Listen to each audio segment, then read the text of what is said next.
just like cut them a pass and pushed valuations up back to nosebleed levels in terms of PE ratios and price to sales. Oh my God, some of the craziness. And yet he did nothing. And so to your point, now he finally says, yeah, we're probably, he didn't say it this way. Yeah, we're going into election year and I kind of want to keep my job. So yeah, I'm gonna lean dovish for next year.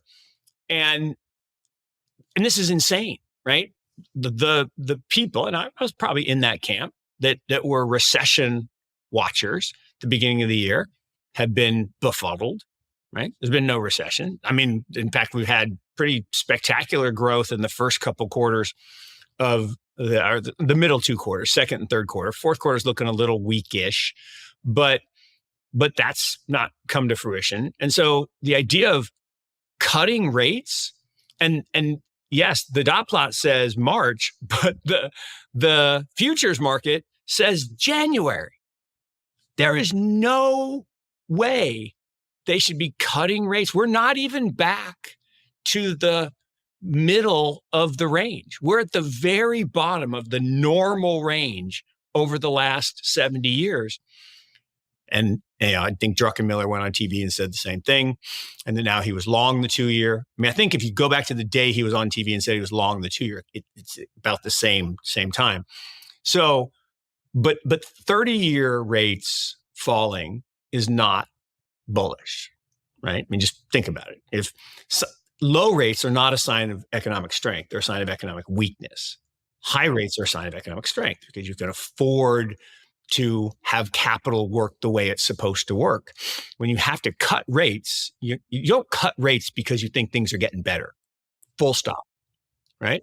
And so by the Fed signaling that they think they're going to cut rates next year, they're basically telling us, well, I know you don't see it yet, but we see the boogeyman coming and you should be afraid.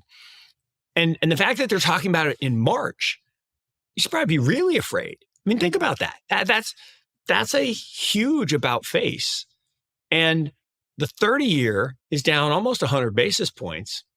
That's not good. It's just not. Now, it's good for people who want to borrow and the like, but in a leveraged economy, like, yeah, I guess that's good. But look, I'm probably of the opinion the other way, which is the rise in rates was anomalistic, but we're going for the hard deck. And I think first quarter, what the dot plot is telling me is what we actually talked about this last week. First quarter, GDP is going to be negative. It's not going to be like a blowout negative, but it's probably going to be negative. And that's the seasonal adjustment that they never seem to get right. So it's always the weakest quarter. But that's what the dot plot is saying. And so are we going to get a soft landing? Well, we had a soft landing. We actually had a no landing, a touch and go. Now we're on ascent, but now maybe we're losing altitude. Maybe we're like, oh, geez, we should have stopped and got fuel. Maybe we should have got fuel. And what did he do? He gave in. So he went back to zero. And okay, Jerome, he was hired as Jerome, buttoned up, hawk, I'm the sheriff in town. And then he turned into Jay, the dove.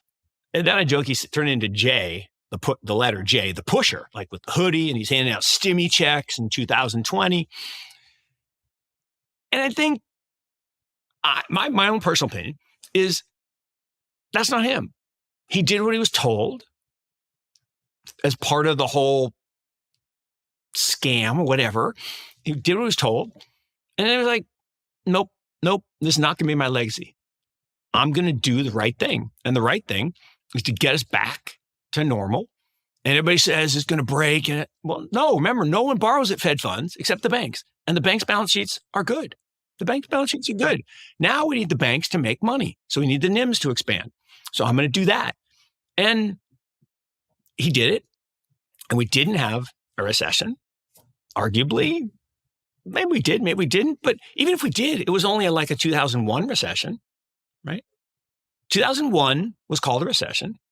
We had 2 negative quarters, first and third. They weren't even consecutive. The total yearly growth was 1%, including 9/11. that may act to validate, secure, or facilitate digital asset transactions. It would address a major gap with respect to, quote, unhosted wallets, which allow individuals to bypass AML and sanctions checks. Direct FinCEN to issue guidance to financial institutions on mitigating the risks of handling, using, or transacting with digital assets that have been anonymized. Strengthen enforcement of BSA compliance, et cetera, et cetera. Now, there's a whole long list of this, and if you're following along via video, you can take a look at some of the major bullet points. I think what's critical to understand here is the construction of crypto financial markets are extremely different from traditional financial markets.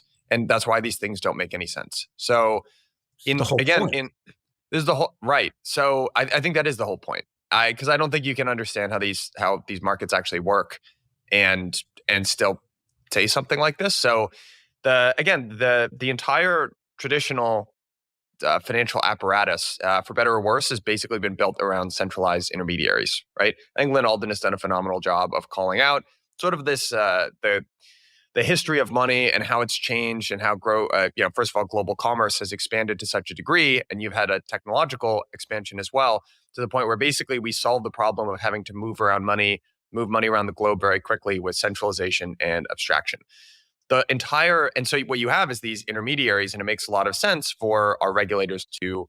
But she didn't have $100 million to spend. So you have to be owned by somebody, and different senators are owned by different industries because they finance their campaigns. And she happens, if you look at her donor list, which includes Sam Bankman-Fried and FTX.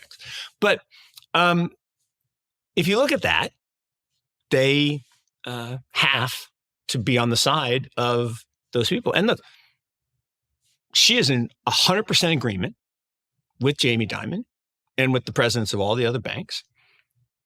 It's not your money and my money. It's their money. That's the difference between a permission system and a permissionless system. They believe, and in many ways they are correct, it's their money. If you look at it, if you look at a bank balance sheet, it doesn't say Mark's money and Mike's money. It's Bank of America's money or JP Morgan's money. It's literally their money. And yes, we have an IOU, and that IOU is good most of the time. And the reason is we collectively, societies, said, you know what, I feel at risk with all my money in my house because the bad guys can come take it from me. And so they tried, wall safes. The one, I watched the same thing. The one woman's hand is totally deformed. I mean, and that's what the one thing that the AI does, like gives people six fingers, or like the other one that I see is the eyeballs are different shapes. I mean, different sizes. So it's not perfect, but yeah, it was spooky. The one that I really like, there's this OTC BTC, I think is his ticker symbol, Twitter handle. And he used AI to dub Spanish, but it changed his mouth to speaking Spanish. So his facial, it's his normal movement, but his mouth, and it's seamless. Great Spanish, great accent. And I'm like, whoa, that's really cool. That's a really cool use case, because if, you can talk into your phone and then hold it up to somebody and say, but if you could in real time be on a Zoom and I could be speaking English and you would be hearing me speak Spanish,